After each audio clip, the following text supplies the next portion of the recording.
Kindred spirits, I'm Wilder. At 55, this American guy chose to leave the suffocating concrete walls behind, to spend a lifetime out here, breathing the untamed air. To me, the lions, rhinos, and great elephant herds have never been just animals. They are friends and neighbors, carrying an ancient, profound wisdom that we humans seem to have forgotten along the way. Tonight, by the warmth of this crackling campfire, I want to share a true story that completely changed how I listen to the earth. We're journeying to the sun-baked plains of Namibia, following a young biologist named Caitlin. Out there in the dust, she uncovered a magnificent secret. Our elephant friends don't just speak through the air. They are actually reading messages from deep within the ground, using the very soles of their feet. It's a hidden, underground language of vibrations, a place where gentlemen elephants forge deep bonds, and a life-or-death survival network that keeps them safe from unseen dangers. But before we step into the mystery of the Mushara waterhole together, do this old man a favor. Drop a comment below and tell me, what corner of the world are you listening from tonight? And if your heart beats in time with the wild, please hit that subscribe button. Pull up a log, join our campfire community, and let's keep these stories alive. Now, settle in, close your eyes, and just listen.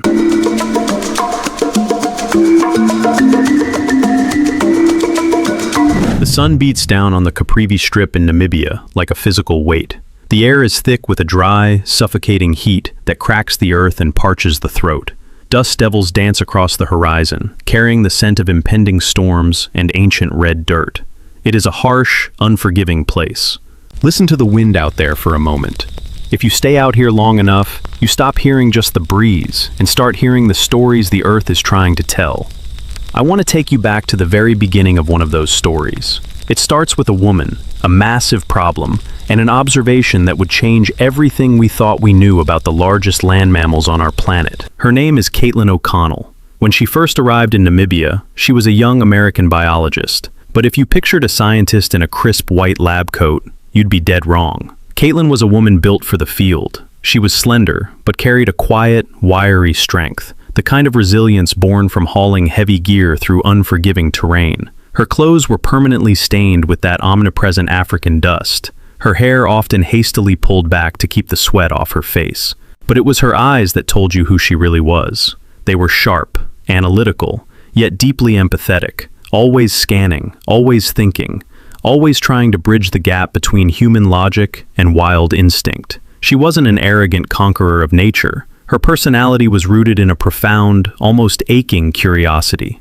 She was the kind of person who would sit in a sweltering blind for 12 hours just to watch a single leaf fall, if she thought the leaf had a secret to share. Caitlin hadn't come to Africa to revolutionize our understanding of animal communication. She came because she was handed a nearly impossible mandate by the Namibian Ministry of Environment and Tourism. She was dropped straight into the heart of a bitter, desperate war. It wasn't a war of bullets and borders, but a war of survival.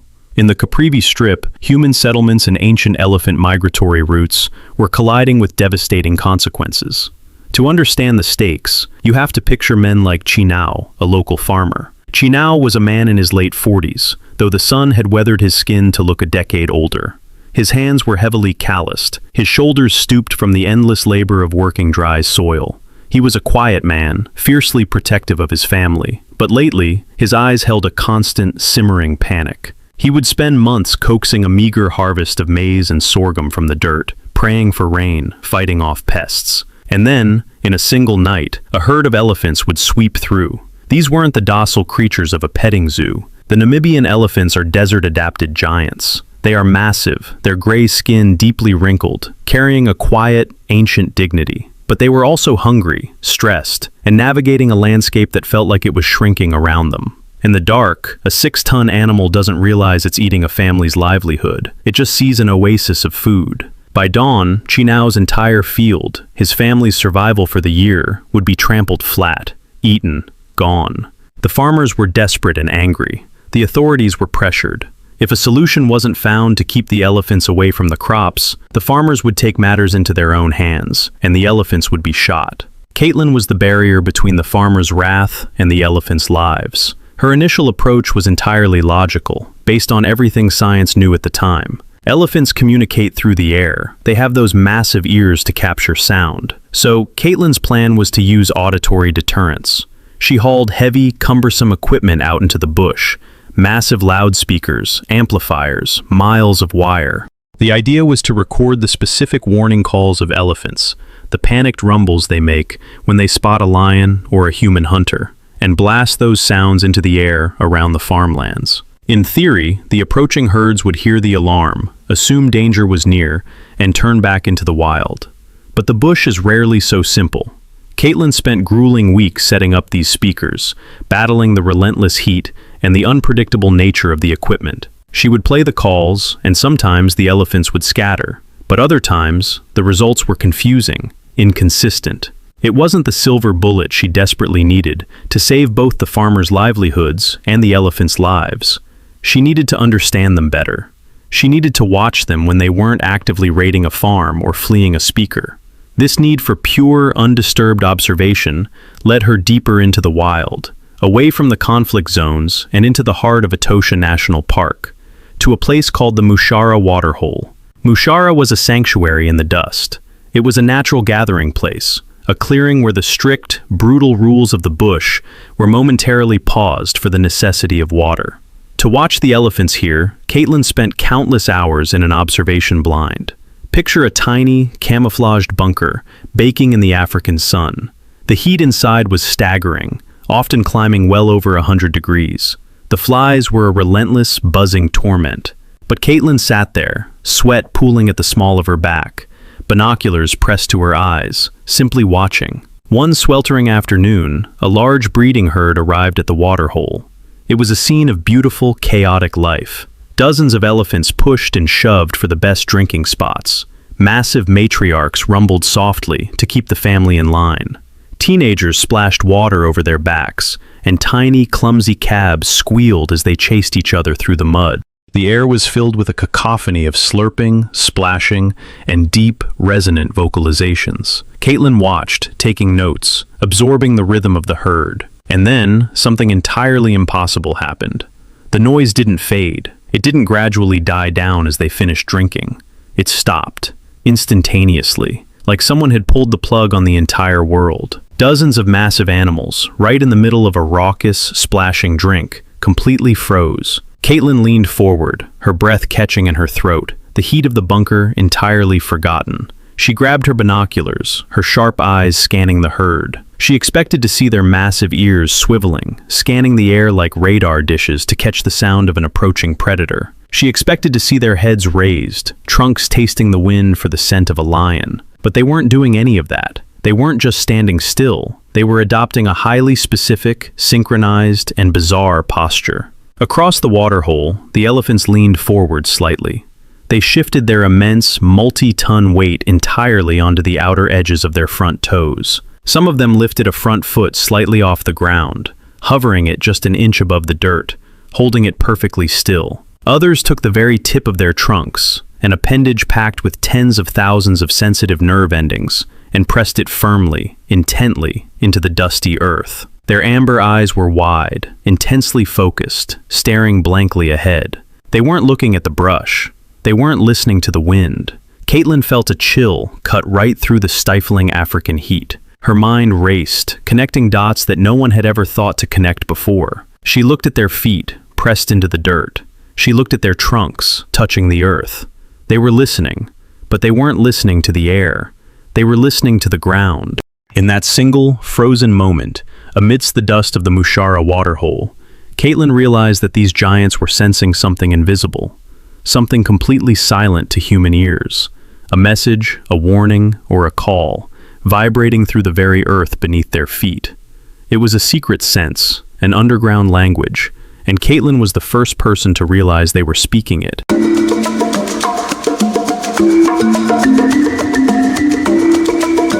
The drive back from the Mushara waterhole to the research camp was a blur of swirling red dust and racing thoughts. The image of the frozen herd, dozens of multi-ton behemoths suspended in eerie, synchronized stillness, was burned into Caitlin's mind. When she finally parked the dust-caked Land Cruiser, the fading African sun was casting long, skeletal shadows across the scrubland. Waiting for her by the camp's communal table was Tim Rodwell, her husband and primary research partner.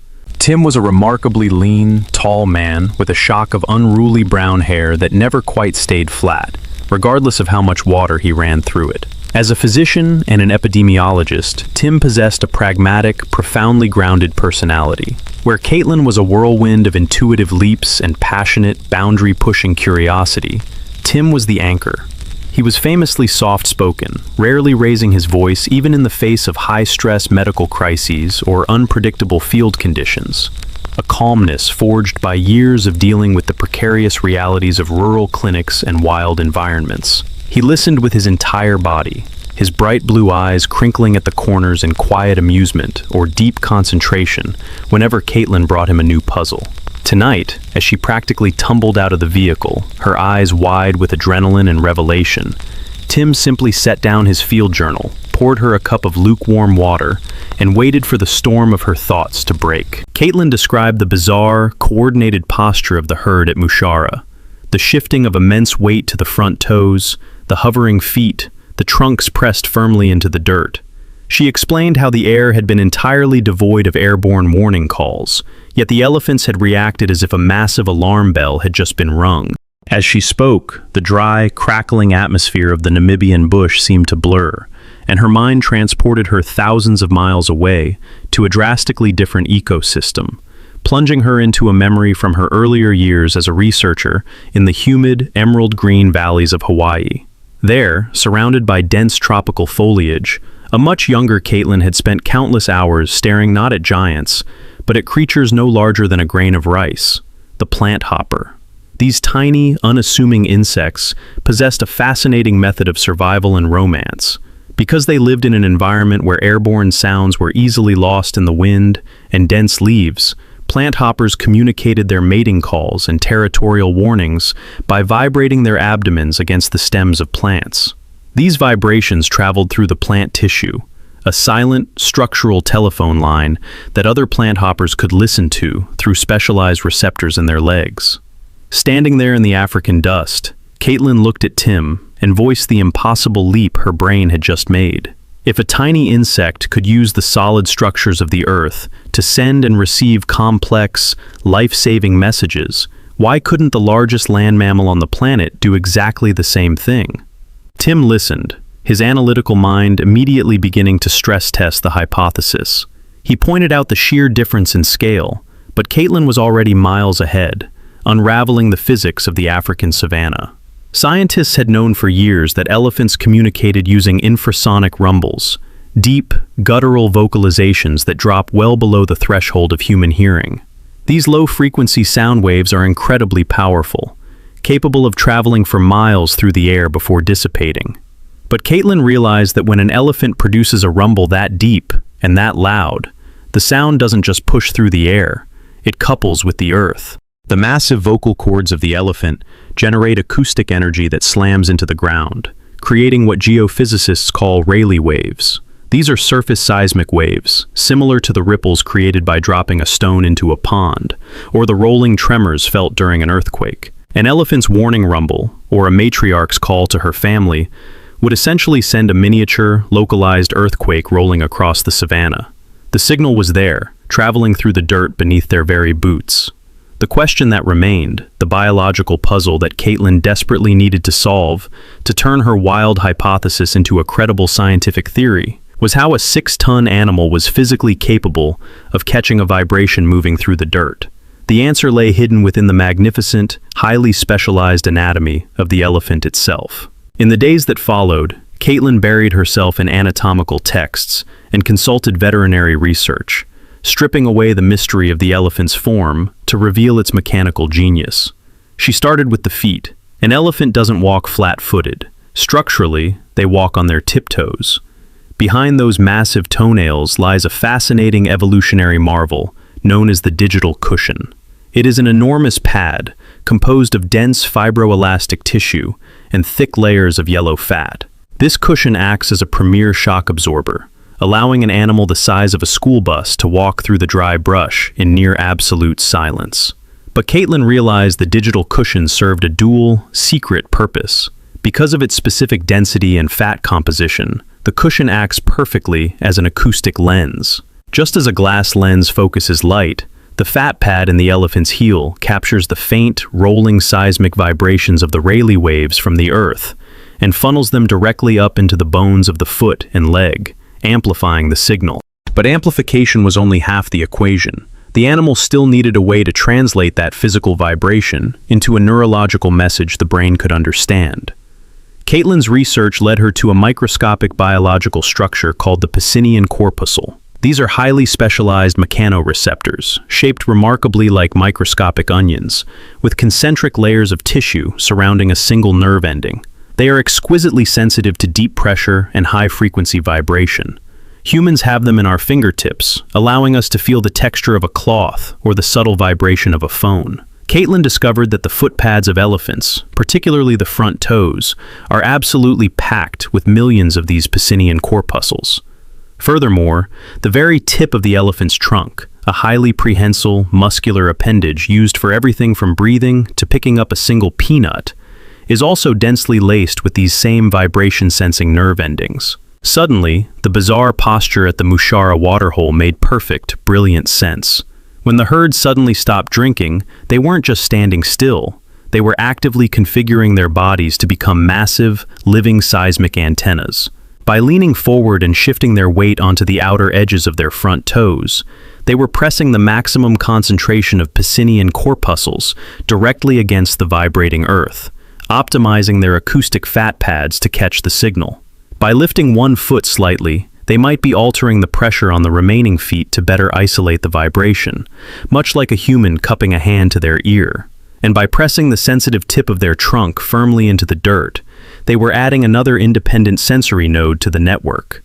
With their two front feet and their trunk touching the ground, the elephants were triangulating the signal. Just as having two ears allows a human to tell which direction a sound is coming from, the slight delay in the seismic wave hitting the trunk versus the left foot or the right foot would allow the elephant's brain to instantly calculate exactly how far away the caller was and in which direction the danger or the family member lay. It was a beautiful, elegant, and entirely groundbreaking theory. Caitlin had connected the mating calls of Hawaiian insects to the survival instincts of African giants, bridging the gap with geophysics and microscopic anatomy. But as she sat in the sweltering camp with Tim, sketching diagrams of acoustic lenses and Rayleigh waves by the light of a flickering kerosene lantern, the true weight of her hypothesis settled over her. It wasn't enough to simply have a brilliant idea. In the rigid, demanding world of biological science, a hypothesis without empirical proof was nothing more than a campfire story. She knew that the established scientific community, accustomed to studying airborne communication, would look at her claims of earthquake-listening elephants with deep, perhaps dismissive, skepticism. She needed undeniable, repeatable proof. A burning, relentless desire took root in her chest. She had to find a way to isolate the ground vibrations from the airborne sounds. She had to figure out how to speak back to the elephants through the earth, right in the middle of the unforgiving African wilderness. The theoretical work was done. The real, dangerous trials were about to begin.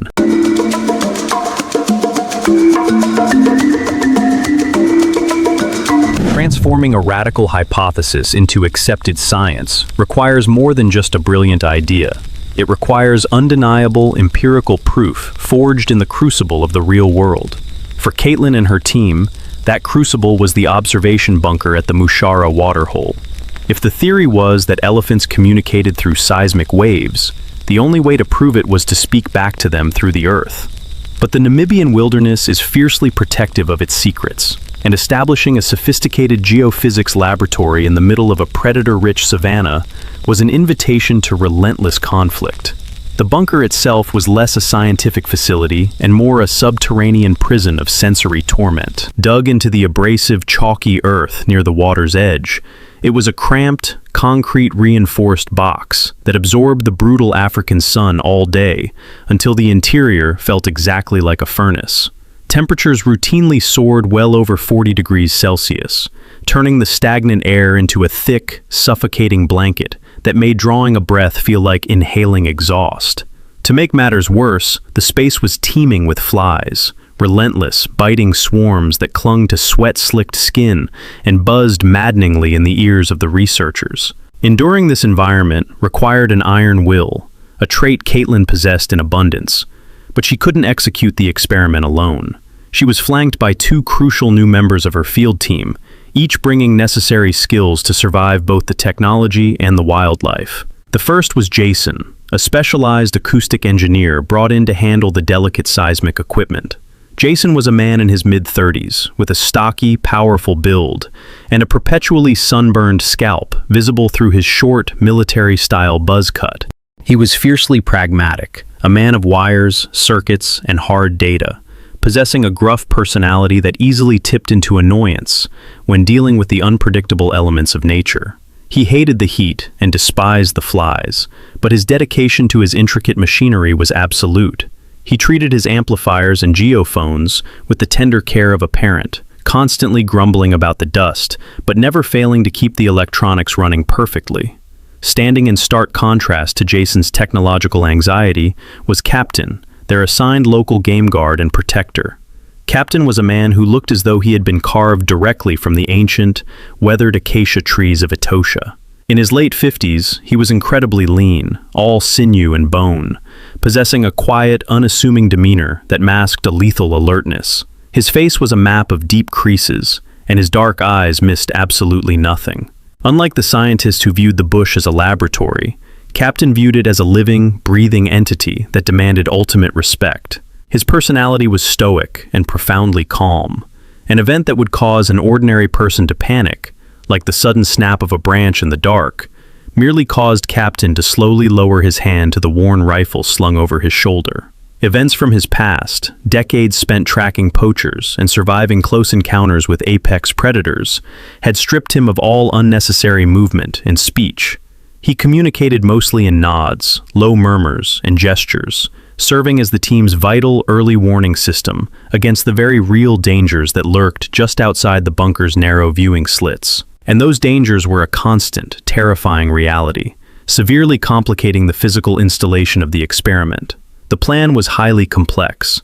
The team needed to bury an array of geophones, highly sensitive devices that measure ground movement, around the perimeter of the waterhole to record incoming vibrations. Simultaneously, they had to bury a seismic shaker, a heavy, piston-driven device capable of punching acoustic energy directly into the earth, which would be used to transmit the recorded warning signals back to the elephants. Installing this gear was a logistical nightmare, fraught with peril.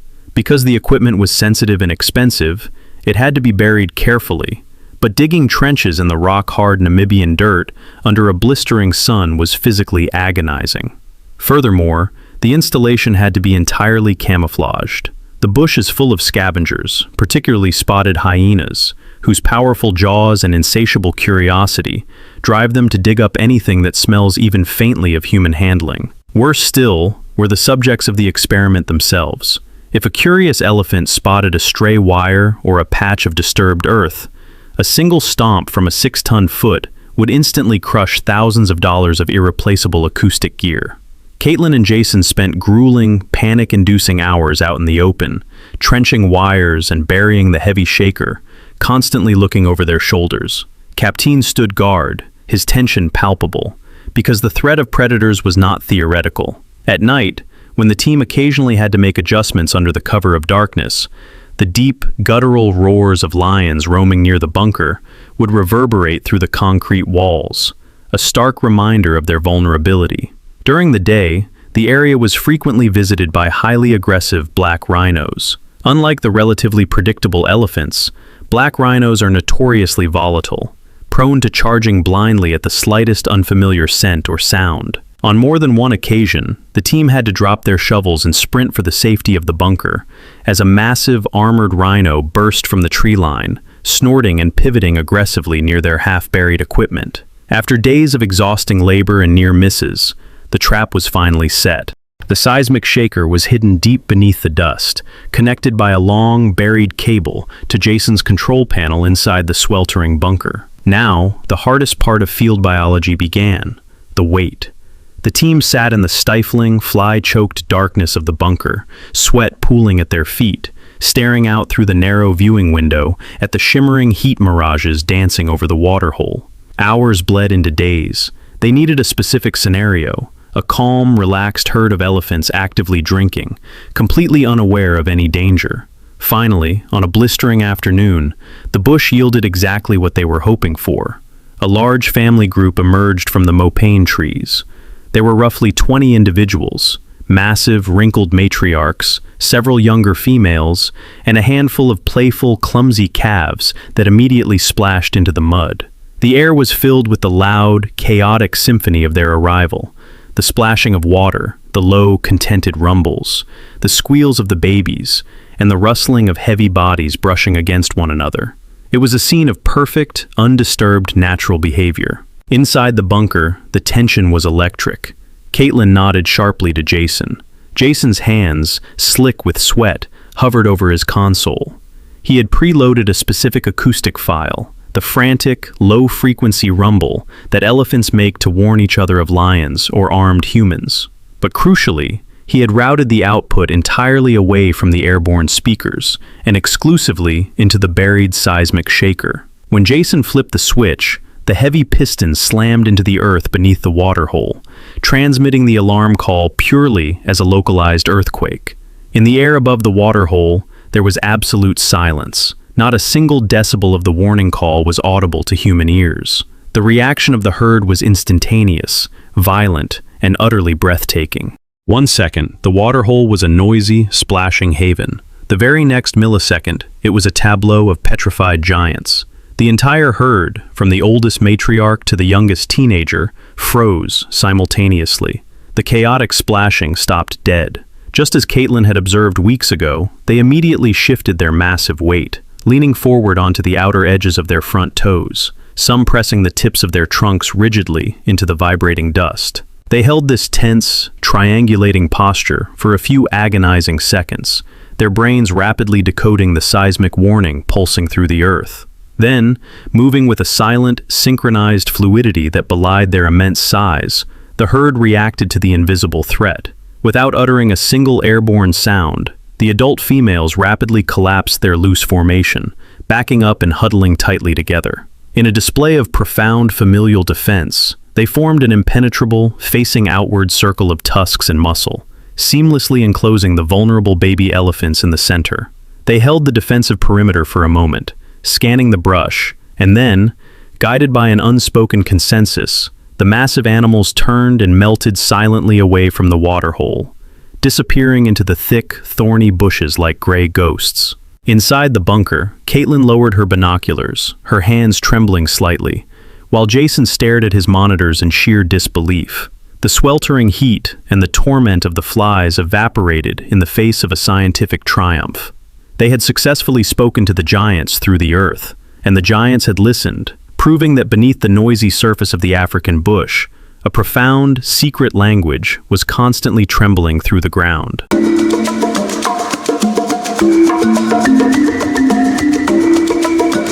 The seismic experiments at the Mushara waterhole had cracked the code of an invisible, underground language. But the true reward of those thousands of grueling hours spent baking inside the concrete bunker was yet to be fully realized. Having proven how the elephants communicated, Caitlin O'Connell now possessed the perfect, silent vantage point to observe exactly what they were saying to one another, and more importantly, how they lived when they thought no humans were watching.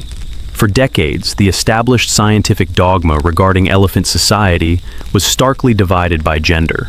It was universally accepted that females and their calves lived in complex, highly empathetic matriarchal families, bound by deep emotional ties and lifelong cooperation. Adult males, however, were written off as the outcasts of the savanna. The prevailing literature painted bull elephants as solitary, aloof, and inherently aggressive loners who wandered the bush in isolation, only interacting with other elephants when driven by the urge to mate or the instinct to fight for dominance.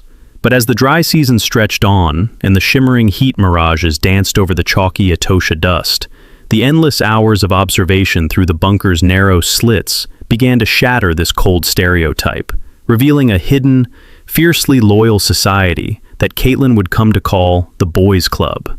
The undisputed patriarch of this underground fraternity, and the first to truly challenge Caitlin's preconceptions was a massive bull she named Greg.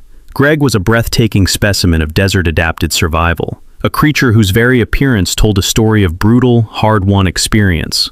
He was a colossal animal, standing over 10 feet at the shoulder, with skin that hung in deep, dusty folds, resembling cracked granite. His most distinguishing feature was his right tusk, which had been violently snapped off halfway down its length during some forgotten, earth-shaking battle years ago, leaving a jagged, ivory stump.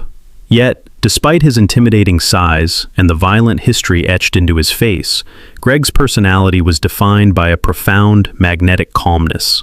He was the dominant male of the region, an absolute authority who never needed to display aggression to command respect. He moved with a slow, deliberate majesty, a king entirely secure in his realm. Following closely in Greg's massive shadow was his polar opposite, a slightly smaller, younger adult bull named Kevin. If Greg was the stoic godfather, Kevin was the affectionate lieutenant. Kevin possessed a softer, more rounded facial structure and twin, perfectly symmetrical tusks. His personality was remarkably gentle, almost needy. He was remarkably obedient to Greg and displayed a surprising fondness for cuddling. Kevin would often seek out physical contact, leaning his heavy shoulder against Greg's flank or resting his trunk across the older bull's broad back as they drank, exhibiting a vulnerability that defied every textbook description of a wild African bull.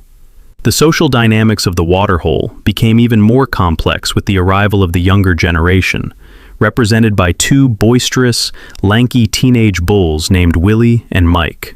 Willie and Mike were in their late teens, the elephant equivalent of high school boys, all restless energy, awkward growth spurts, and constantly shifting hormones. They lacked the sheer bulk and quiet dignity of Greg, possessing instead a nervous, reactive energy. They were constantly sparring, intertwining their smaller tusks and pushing each other through the mud in mock battles, testing their strength and establishing their own minor hierarchies. When this diverse cast of characters converged at the Mushara waterhole, Caitlin witnessed interactions that entirely dismantled the image of the aloof, solitary male. Instead of ignoring each other or immediately posturing for dominance, the bulls engaged in elaborate, deeply affectionate greeting rituals. When Greg approached the water after days away in the bush, Kevin, Willie, and Mike would abandon their drinking and rush toward him. The reunions were spectacular displays of emotional intelligence. They would flap their massive ears in a rapid, percussive rhythm, creating sharp cracking sounds that echoed across the clearing. They would rumble so deeply, the ground vibrated against the bunker walls, leaning their heavy bodies against one another in a tangle of gray limbs. Most astonishingly, Caitlin documented the ultimate expression of elephantine trust, a greeting where one bull would gently extend the highly sensitive, nerve-packed tip of his trunk and place it directly into the wet, cavernous mouth of another. For an animal equipped with tusks that could easily crush a skull and jaws powerful enough to splinter tree branches, allowing another male to place his most vital sensory organ inside its mouth was a breathtaking display of vulnerability, intimacy, and profound brotherhood. But this gentleman's club was not merely a social gathering. Caitlin realized it served a vital, life-or-death evolutionary purpose, functioning essentially as an academy of discipline. The necessity of this mentorship became terrifyingly clear when the younger bulls began to experience must. Must is a biological phenomenon unique to male elephants, a period where their testosterone levels surge to nearly 60 times their normal rate. A bull in must is a chemical powder keg of aggression, characterized by a steady stream of pungent liquid draining from the temporal glands behind his eyes, and a constant, uncontrollable trickle of urine. During must, a young bull like Mike transforms from a playful teenager into a highly agitated, highly dangerous creature, prone to attacking rhinos, destroying trees, and violently harassing female elephants or younger calves. One sweltering afternoon, Mike entered the clearing in the early throes of must, his head held high, ears aggressively flared, oozing temporal fluid, and spoiling for a fight. He aggressively displaced a group of younger females from the cleanest drinking water, his body language radiating chaotic, impulsive violence. In a society without older males, this teenage aggression could devastate the local ecosystem and tear family structures apart. But the Mushara waterhole had Greg. As Mike aggressively postured, throwing his weight around the water's edge, Greg silently emerged from the tree line. The older, dominant bull didn't charge. He didn't trumpet or swing his massive, broken tusk. He simply walked into the clearing, radiating absolute, immovable authority, and projected a deep, low-frequency rumble into the earth. Caitlin watched as Mike, fueled by testosterone and rage, suddenly froze. He felt the seismic command rolling through the ground from the patriarch. Greg slowly closed the distance, stepping deliberately between the aggressive teenager and the terrified females. Greg simply stood there, staring Mike down, bringing his immense size and decades of social dominance to bear on the chaotic youngster. The physical and seismic presence of the older, vastly more powerful male acted like a biological dampening field. Slowly, the fight drained out of the younger bull. Mike lowered his head, his flared ears relaxing against his neck. He backed away, his posture shifting from violent aggression to sudden, submissive obedience, and quietly retreated to the periphery of the waterhole. Through this stunning interaction, Caitlin realized the ultimate secret of the boys' club. It was a structured, hierarchical society where the calm, older patriarchs acted as essential teachers and policemen. Greg and the other senior bulls were actively mentoring the younger generation, suppressing their hormone-fueled impulsiveness and teaching them the complex, restrained etiquette required to survive in the wild. The males were not solitary outcasts at all. They were an intricate, highly cohesive brotherhood, bound by trust, structured by respect, and absolutely essential to the peace and survival of the entire elephant kingdom.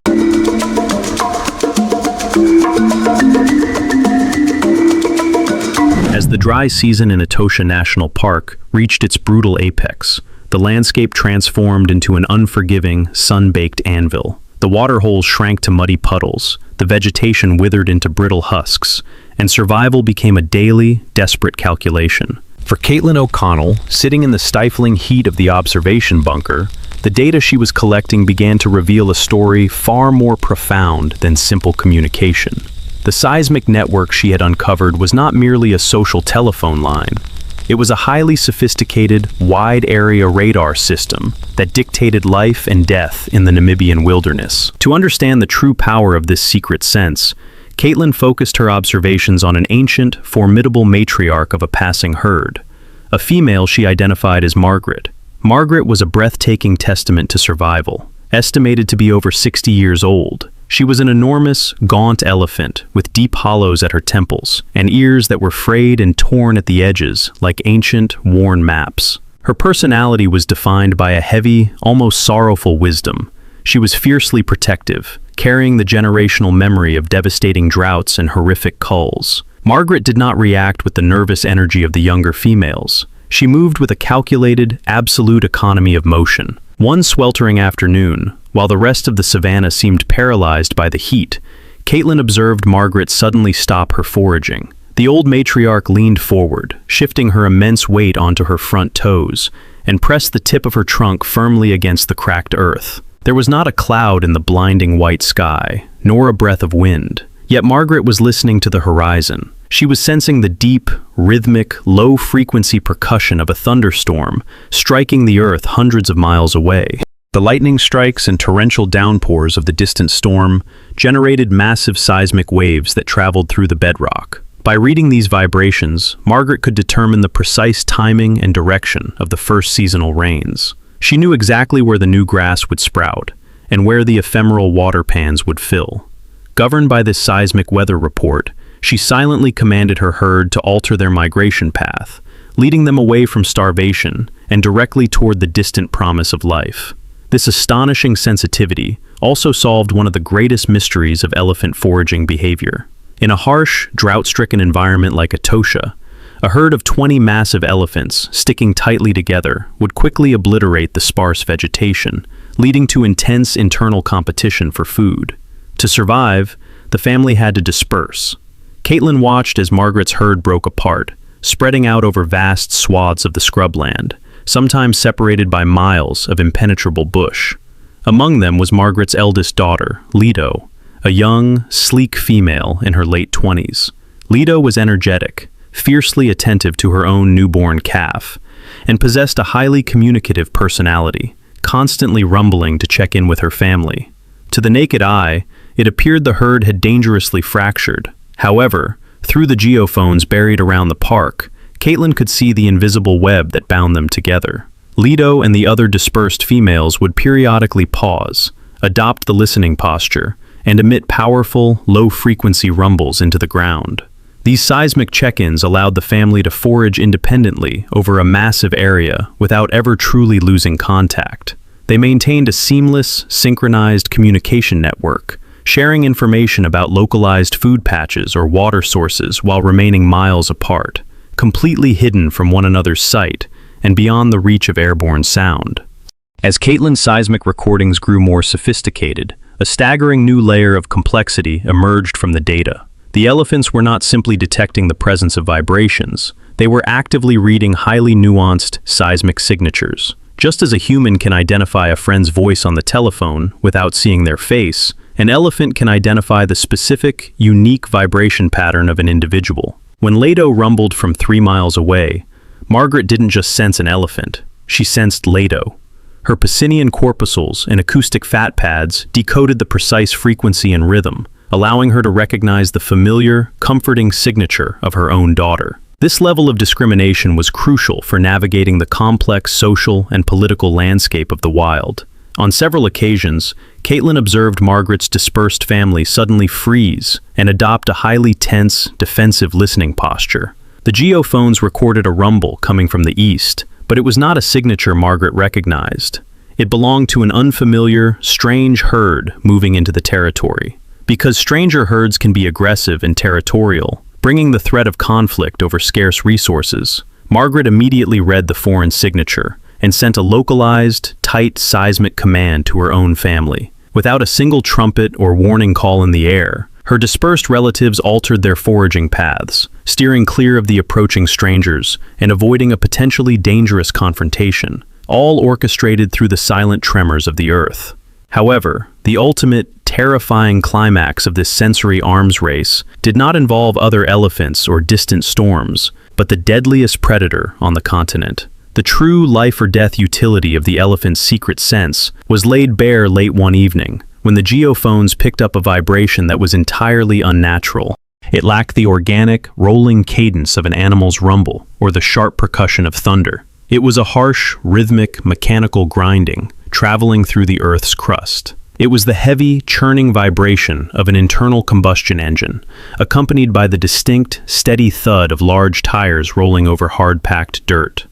Miles away, out of sight and downwind, a heavily armed poaching syndicate was driving a modified, stripped-down Land Cruiser through the bush, hunting under the cover of darkness. The poachers themselves were ruthless, desperate men, driving with their headlights off, relying on night vision to spot their massive, ivory-bearing targets. They believed they held the element of absolute surprise. But long before the roar of their engine could be heard through the air, and long before the wind could carry their scent to the herd, Margaret felt the unnatural vibration slicing through the soles of her feet. She instantly recognized the seismic signature of human machinery, the harbinger of death that had taken so many of her kin in the past. Caitlin watched the data stream in horror, but the old matriarch was already moving. Margaret did not panic. She pressed her trunk to the ground, calculated the distance and trajectory of the poacher's vehicle from the mechanical vibrations, and then unleashed a massive, frantic, purely seismic alarm call. Miles away, Leto and the rest of the scattered family felt the earth shake with Margaret's terrifying warning. Instantly abandoning their foraging, the family converged, moving with a terrifying, silent speed. Guided by the continuous, directional vibrations of their matriarch, they regrouped in the deepest, most inaccessible thickets of the Mopan forest. By the time the poacher's jeep finally crested the ridge where the elephants had been feeding less than an hour before, there was nothing left but empty moonlight and settling dust.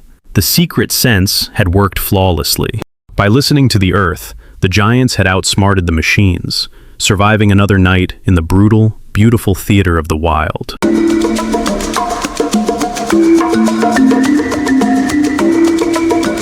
The transitioned from the sweltering, fly-infested bunker of the Mushara waterhole to the sterile, aggressively air-conditioned conference halls of the international scientific community was a jarring leap for Caitlin O'Connell.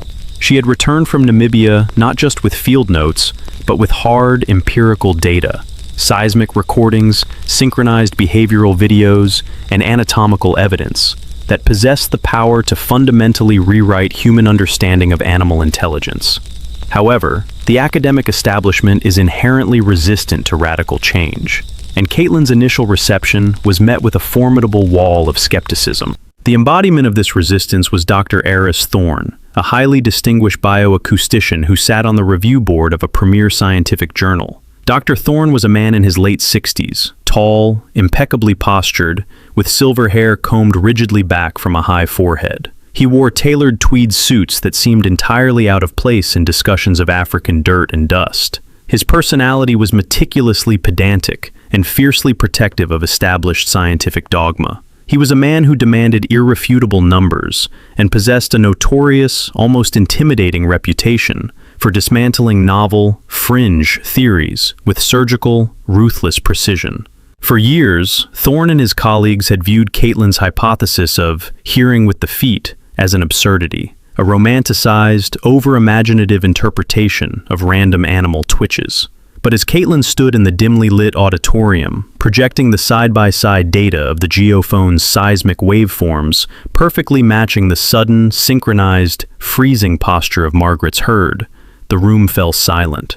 She detailed the mechanics of the acoustic fat pad and the millions of Pacinian corpuscles acting as an underground radar network. Dr. Thorne scrutinized the data, his initial dismissiveness giving way to a profound, quiet realization. Being intellectually honest above all else, Thorne eventually leaned into his microphone and publicly conceded. The data was undeniable. Caitlin's groundbreaking research was officially accepted and published in the world's most prestigious scientific journals, effectively ending the era of skepticism. The paradigm shifted. Elephants were no longer viewed merely as giant mammals with good ears, but as highly complex, neurologically advanced seismic receivers, deeply connected to the very crust of the Earth. Yet, this monumental scientific victory carried a dark, terrifying corollary. By proving that elephants relied on the Earth's vibrations to communicate, navigate, and survive, Caitlin simultaneously uncovered a massive, entirely invisible threat to their existence.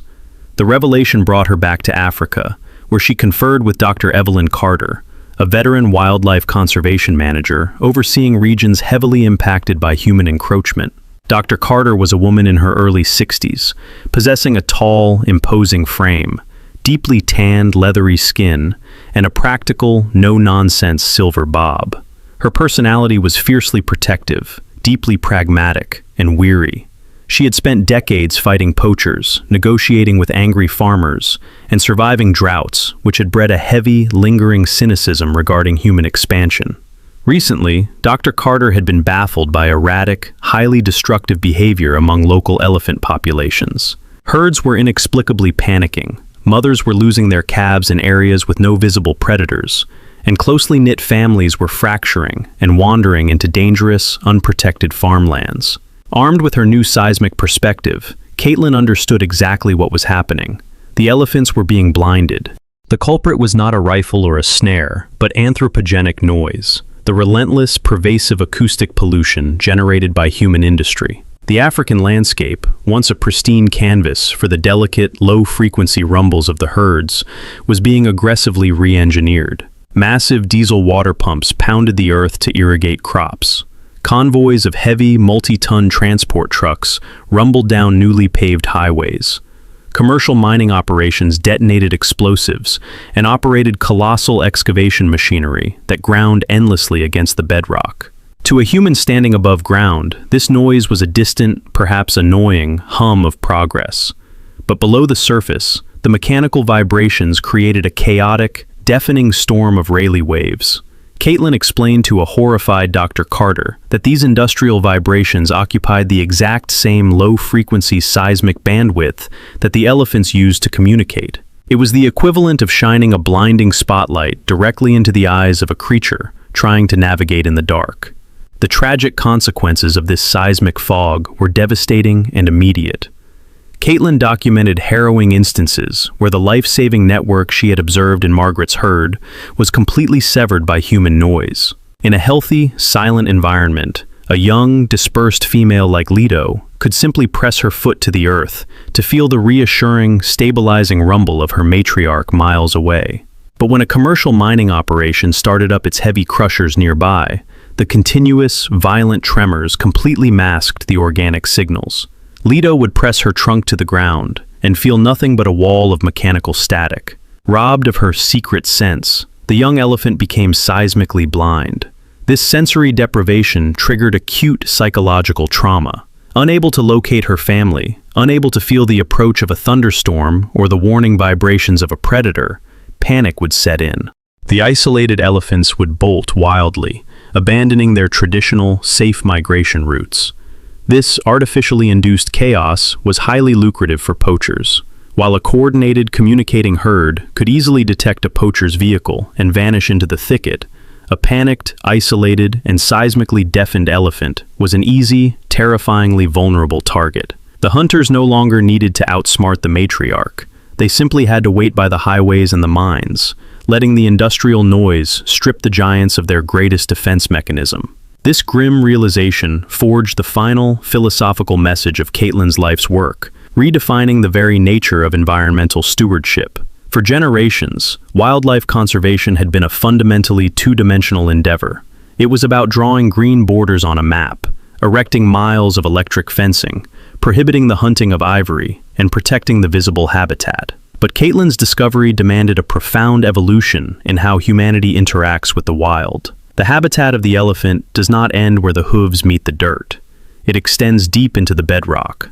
The earth itself is a vital, living medium of communication, a biological internet connecting families across vast, hostile distances.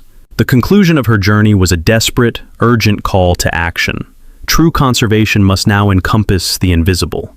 Protecting these magnificent creatures requires more than just saving the trees they eat or the water they drink. It requires protecting the pristine silence of their environment. It demands that engineers and urban planners consider the seismic footprint of their machinery. It requires humanity to understand that our relentless, noisy march of progress is violently tearing apart the unseen web that binds the natural world together.